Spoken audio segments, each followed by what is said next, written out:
Good morning, folks, and welcome back to the Print Files at PacPrint, streaming live from the PacPrint Expo floor. And this is our first one for day 3, Thursday.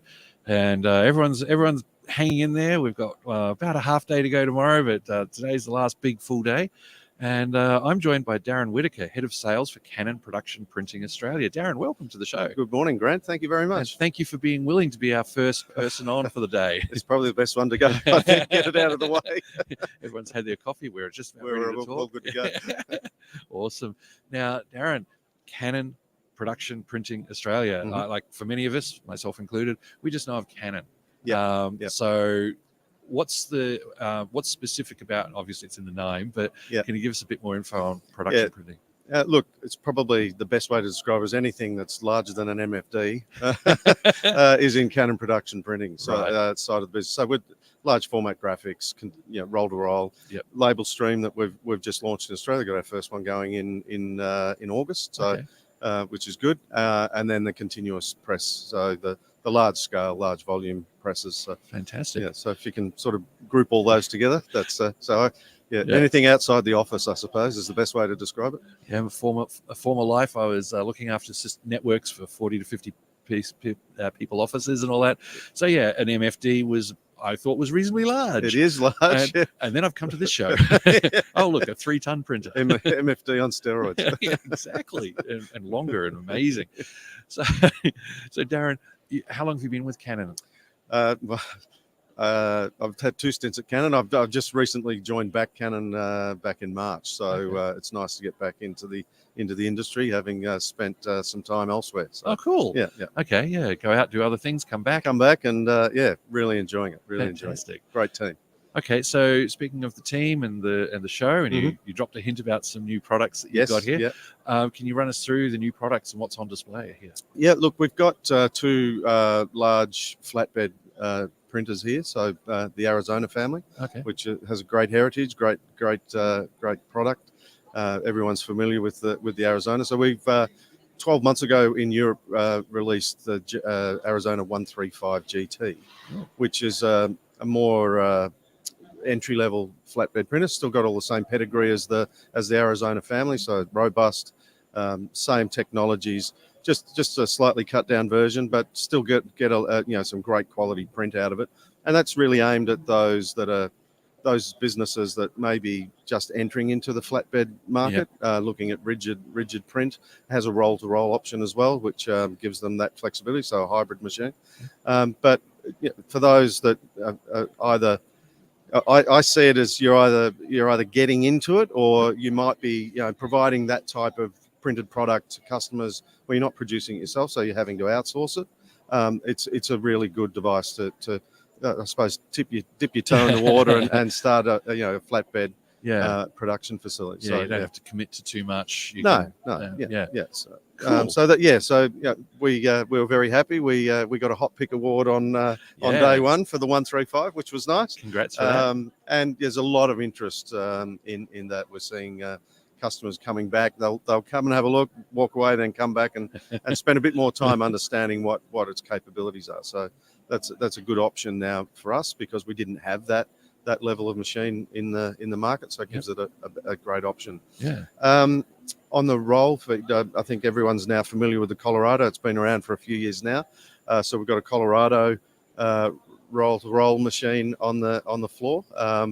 And we've just recently launched, it was launched at FESPA, a new feature on it. So it is a matte and gloss machine, which will give us both options on a number of substrates, so a wide varying number of substrates. But we've just recently released a new feature called Flex Finish Plus, which enables a print job to be printed in matte and gloss at the same time. So from that perspective, it's game changing. So we've dressed our stand in the output from the Flex Finish Plus product, which everyone then is able to see, touch and feel and get an understanding of what it does. And we've been getting some really good feedback from customers walking past and having a look. And we actually sold a device off the floor on Tuesday. And fantastic. I think we'll start to see a few more coming through for the rest of the time that we're here. So it's really good. That's great. And that was where I was going to go next, was about the customers who are here. How are you finding? Is it people, a lot of milling around, or it sounds like you're getting some serious customers? I think, and it's interesting because we've been talking about PacPrint for a while because everyone was excited. It was coming, and when we're out talking to customers, there was a lot of customers saying, yes, we will be. I'm not quite sure yet. Yep. But in the last couple of weeks, that intensity's lifted to say, yes, we're coming. Yep. And they're serious now that they're coming. I think interesting that you're talking to a customer and can we help you with finance? If you're going to finance the machine, no, I've already got it. I'm here to buy. So, wow. And I think that's the general feedback we're seeing from all the vendors that are here. We're getting that feeling that the people are being unleashed from COVID and are seriously looking at investing. Yep. Now that's either to replace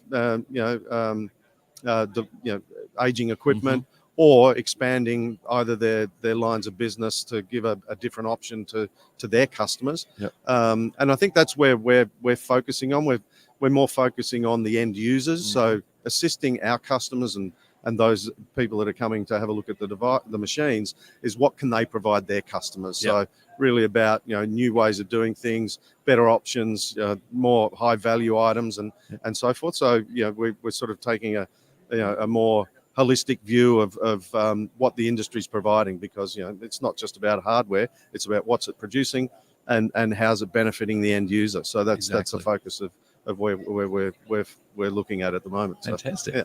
And of course, the other perennial issue at the moment is staffing levels. Yes, supply, B, staffing. You're having fun getting stuff in, and then when you do, so how are your products helping with that? Look, it depends which products we're looking at, but I think we're all suffering supply chain issues, and not only that, the broader supply chain issues. So we're out. We need rips to go with our machines, and they're difficult to come by because there's a chip shortage globally. So the flow-on effect, trying to get, and customers are excited. They want to get their new shiny equipment in, and then all of a sudden you turn around and say, well, unfortunately, it's due to supply. So I empathise with their frustrations, and we're doing everything we possibly can sustainably.